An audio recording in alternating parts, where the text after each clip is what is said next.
Security adviser मोहित यूसुफ साहब जो थे वो चाहते थे कि मैं यूके जाऊं और उन अथॉरिटी से जरा मैं गपशप भी मारूं, उनको ऑन बोर्ड लूं, जिसे वो कहते हैं ना, इस वजह से।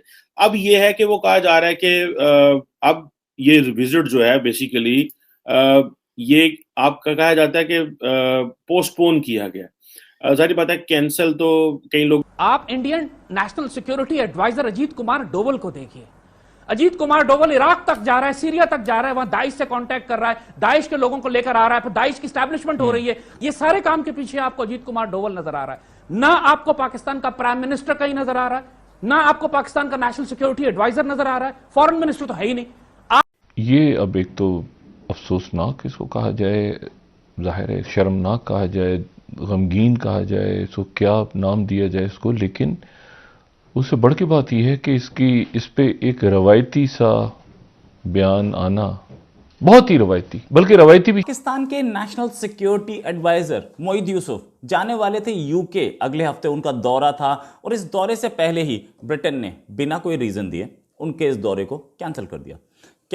यूके था यानी बर्तानिया का दौरा था, उसको ग्रेट ब्रिटेन ने, यूनाइटेड किंगडम ने उसको खत्म कर दिया उस दौरे को कि यार ये नहीं है, हम मतलब उन्होंने मना कर दिया, सीधी सी बात में ये कह दी।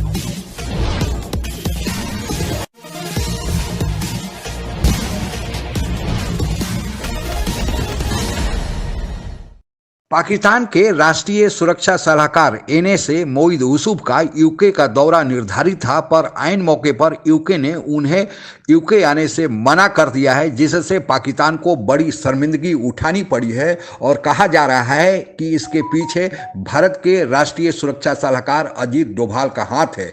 यही नहीं, इसके साथ ही एफएटीएफ ने पाकिस्तान को ग्रे लिस्ट में बनाए रखा है और साथ ही यूई ने पाकिस्तान को धमकी भी दे डाला है। यानी एक साथ पाकिस्तान को तीन तीन झटके लगे हैं। क्या है इन झटकों का राज, आइए आगे समझते हैं। सिक्योरिटी एडवाइजर मोहित यूसुफ साहब जो थे वो चाहते थे कि मैं यूके जाऊं और उन अथॉरिटी से जरा मैं गपशप भी मारूं, उनको ऑन बोर्ड लूं, जिसे वो कहते हैं ना, इस वजह से। अब ये है कि वो कहा जा रहा है कि अब ये विजिट जो है बेसिकली ये आपका कहा जाता है कि पोस्टपोन किया गया। जाहिर बात है कैंसिल तो देखें, इंडिया को तो क्वाड में वो बर्दाश्त कर लेते हैं कि इंडिया जो भी पोजीशन ले, बिकॉज इंडिया को वो समझना है यार इसने आना है, इसने पैसे आगे रखने हैं, इसने माल मता हमसे ले लेना है, हमारे ऊपर वो हमें माफ नहीं करने वाले, वो हमें वो कहीं ना कहीं पनिश करेंगे। कहां करते हैं? Insult the intelligence of Pakistani people. Pakistani कौम को बेइज्जत और रुसवा न करें, मतलब don't add insult to the injury. हम पहले ही बहुत तकलीफ में हैं, मुल्क हालत जंग में, और अगर हमारा इस वक्त आर्च राइवल, हमारा सबसे बदतरीन दुश्मन इंडिया है। आप Indian national security adviser Ajit Kumar Doval को देखिए। अजीत कुमार डोवल इराक तक जा रहा है, सीरिया तक जा रहा है, वहां दाइश से कांटेक्ट कर रहा है, दाइश के लोगों को लेकर आ रहा है, फिर दाइश की स्टैब्लिशमेंट हो रही है। ये सारे काम के पीछे आपको अजीत कुमार डोवल नजर आ रहा है। ना आपको पाकिस्तान का प्राइम मिनिस्टर कहीं नजर आ रहा है, ना आपको पाकिस्तान का नेशनल सिक्योरिटी एडवाइजर नजर आ रहा है, फॉरेन मिनिस्टर तो है ही नहीं। आप दुश्मन के पास अगर तोपें होती हैं तो आपके पास भी तोप होना जरूरी है, जिसके अंदर गोला होना भी जरूरी है। खाली तोप रखने का कोई फायदा नहीं जो फायर ना कर सके। लेकिन तो दिस अनफॉर्चुनेटली हमने नेशनल सिक्योरिटी एडवाइजर लगाया है, लेकिन अजीत कुमार डोवल के मुकाबले में इसकी परफॉर्मेंस देखिए तो हमारा तो सिक्योरिटी एडवाइजर नजर ही नहीं आ रहा है, कहीं है किधर वो। कोई मुल्क के अंदर कोई देखें पॉलिटिकल एक्टिविटीज हो रही हैं तो अचानक एक इतना बड़ा वाकया पेश आ गया और एक मुजम्मत और नोटिस ले लिया। जो स्टेटमेंट आई है ना ऑफिशियल, वो ये है कि इसका हुकूमत ने नोटिस ले लिया इस वाकये का। जी ये तो मतलब नोटिस तो पूरी दुनिया ने लिया है ना। नोटिस तो ये कि खबर चल गई तो सबने नोटिस ले लिया, ये है ना नोटिस। What next? इसका जिम्मेदार कौन है और हिकमत अमली क्या है? अब नेशनल सिक्योरिटी एडवाइजर मोहित यूसुफ जाने वाले थे यूके, अगले हफ्ते उनका दौरा था और इस दौरे से पहले ही ब्रिटेन ने बिना कोई रीजन दिए उनके इस दौरे को कैंसिल कर दिया। कैंसिल क्यों किया? कैंसिल इसलिए किया कि इनका पाकिस्तान का जो रवैया था यूक्रेन की और रशिया की वॉर पर, वो उनके पैरामीटर्स पे नहीं था, या बोलिए कि उनके रवैये से, उनके अपने जो उनका अपना उन्होंने अपना एक एंगल ले रखा है या उन्होंने अपना जो स्टैंड ले रखा है उससे बिल्कुल मुख्तलिफ, एकदम अलग स्टैंड था इनका। हाल ही में अभी कुछ ही घंटे पहले एफएटीएफ ने भी इनको ग्रे लिस्ट में कंटिन्यू किया। ब्लैक लिस्ट में तो नहीं गए, लेकिन ग्रे लिस्ट में कंटिन्यू किया।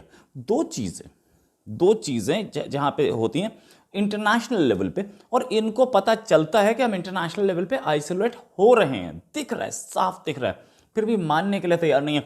यहां तक कि पाकिस्तानी कुछ जर्नलिस्ट, नाम क्या लूं मैं किसी का, 10 ऐसे जर्नलिस्ट हैं जिन्होंने ये बोला कि हमें इंडिया ने डलवा दिया ग्रे लिस्ट में। दौरा यूके था, यानी बरतानिया का दौरा था, उसको ग्रेट ब्रिटेन ने, यूनाइटेड किंगडम ने उसको खत्म कर दिया उस दौरे को कि यार ये नहीं है, हम मतलब उन्होंने मना कर दिया, सीधी सी बात मैं ये कह दूं आपको। और वो इस वजह से कि आप रशिया के दौरे पे गए और उसी दिन उन्होंने यूक्रेन पे हमला किया, क्योंकि उनका जो स्टांस है उसका यूके का या बाकी वेस्टर्न कंट्रीज का, वो कह रहे हैं कि रशिया एक सॉवरेन मुल्क को उसके रूल्स को वायलेट किया है, यूनाइटेड नेशन के चार्टर की खिलाफ वर्जी की है, नाटो चार्टर की खिलाफ वर्जी की है। तो इस वजह से हम उन कंट्रीज के साथ भी शायद उसी तरीके से सख्ती करेंगे जिस तरीके से वो रशिया के साथ कर रहे हैं। हालांकि अभी अभी तो वेस्ट जो है वो हमारी चाइना से जो कुर्बत और मोहब्बत है उसी को हजम नहीं कर पाया था कि हमने नया एक जो है वो मोहब्बत की जो छुरछुरी छोड़ दी। अब होता यह है कि ये प्राइम मिनिस्टर इमरान खान साहब जो हैं, ये यहाँ जो हमारे लीडरान होते हैं, वो अपने डोमेस्टिक पॉलिटिकल एजेंडाज के लिए मुल्कों को भीड़ चढ़ा देते हैं, ये याद रखिएगा। और फिर हम कहेंगे जी हम आजाद फॉरेन पॉलिसी लेके आना चाहते हैं। भाई हम लोग किस किस्म की आजादी है, मुझे बताएं ना, हम किस किस्म की आजादी है। IMF प्रोग्राम पे हम बैठे हुए हैं, FATF ने अभी हमें ग्रे लिस्ट में रखा हुआ है। हमारे मिनिस्टर साहब कहते हैं हम अगले 3 महीने में ठीक हो जाएंगे, अगले 6 महीने में ठीक हो जाएंगे, हम फलां वक्त में ठीक हो जाएंगे। वो हम ठीक नहीं होंगे। द रीजन बिहाइंड इज कि उसके पीछे जो UN सिक्योरिटी काउंसिल रेजोल्यूशन है वो जिसे कहते हैं ना वो उसका मसला है।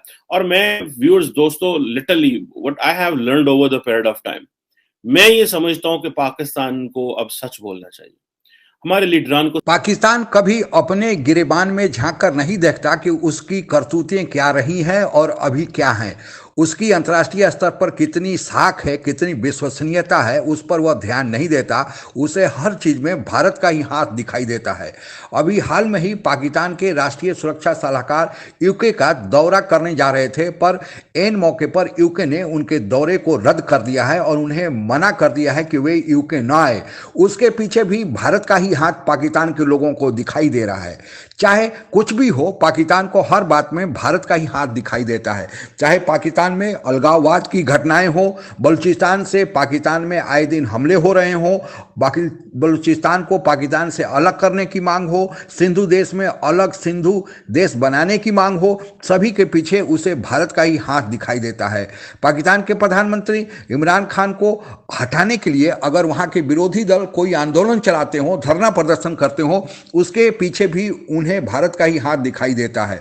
तालिबानियों की जो शाखा है TTP, तहरीके तालिबान पाकिस्तान, जो आए दिन पाकिस्तान में आकर हमले करता है, उसके पीछे भी पाकिस्तान को भारत का ही हाथ दिखाई देता है।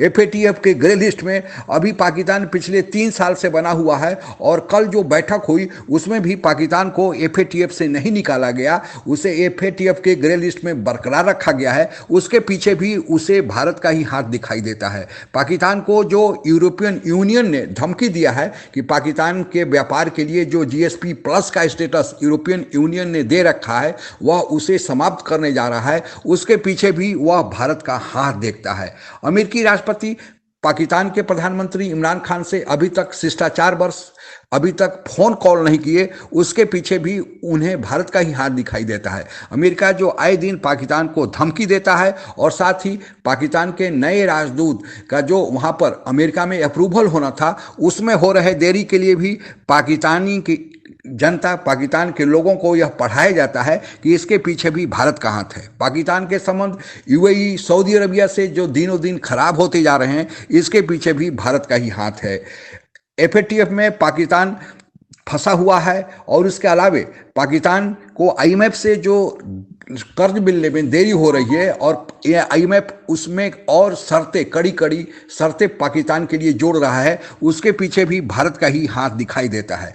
यानी सबके पीछे पाकिस्तान में अगर भारत का ही हाथ दिखाई देता है तो पाकिस्तान को चाहिए कि वह भारत के सामने सरेंडर कर ले। प्रधानमंत्री मोदी में वह काबिलियत है कि वह भारत के साथ पाकिस्तान का भी संचालन कर सकते हैं, इसकी व्यवस्था को भी सुधार सकते हैं। बेवजह भारत पर आरोप लगाने से दुनिया में पाकिस्तान की खिल्ली उड़ती है, शर्मिंदगी उठानी पड़ती है, क्योंकि बार बार एक ही आरोप लगाने से लोग समझ गए हैं कि पाकिस्तान का यह केवल विधवा विलाप है, अनर्गल अलाप है।